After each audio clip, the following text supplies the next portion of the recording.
Australie. Et alors juste avant votre live, Tina, place à la chronique d'Héloïse Gouet. Alors aujourd'hui, Héloïse, vous nous conseillez encore un top 3. Cette fois, on part donc du côté de l'Australie. Bah oui, je suis ravie parce que je trouve qu'en France, on parle pas assez des séries australiennes qui sont souvent excellentes. La preuve avec Hartley Cœur à vif.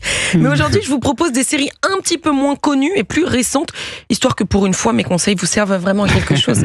Et alors, en numéro 3, une série inspirée d'une histoire vraie.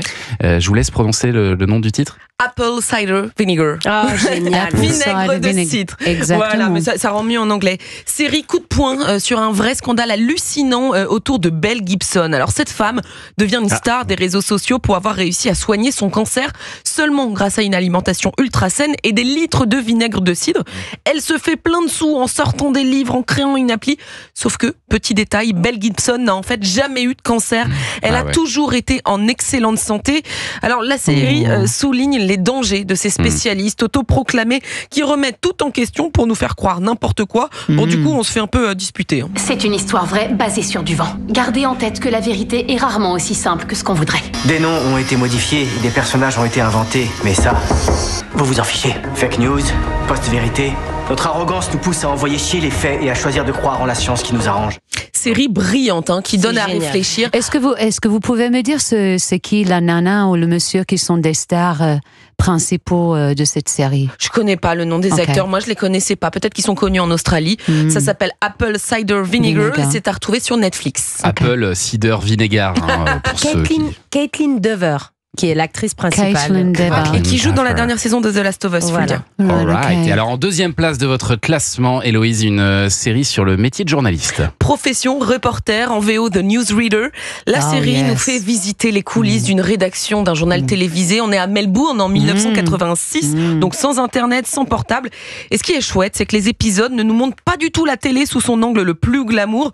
Écoutez par exemple la première antenne d'un présentateur en herbe. Je vous préviens, c'est gênant. Margaret Thatcher refuse catégoriquement de démissionner suite à l'affaire Westland. Ralentis, sinon il y aura un blanc à la fin. Le capitaine de l'équipe de cricket, Alan Border, a menacé de démissionner après que l'équipe a obtenu le pire score lors d'une coupe de cricket, lors d'une coupe du monde. Bon, je vous conseille la VO parce que c'est vraiment très gênant en VO. Et la série interroge aussi les limites éthiques du métier. Jusqu'où peut-on aller pour obtenir une exclue? La France est par exemple plutôt réputée pour ne pas payer des scoops. C'est un peu moins le cas en Australie dans les années 80, vous verrez. The Newsreader, c'est passionnant et c'est à retrouver gratuitement sur arte.tv. Et alors, je conseille à tout le monde de regarder. Absolument.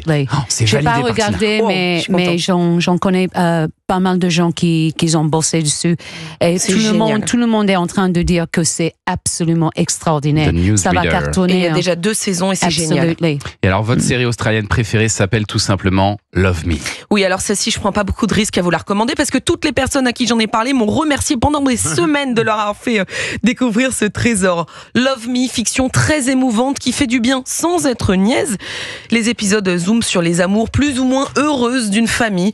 Il y a Glenn, un veuf qui tombe amoureux à plus de 70 ans.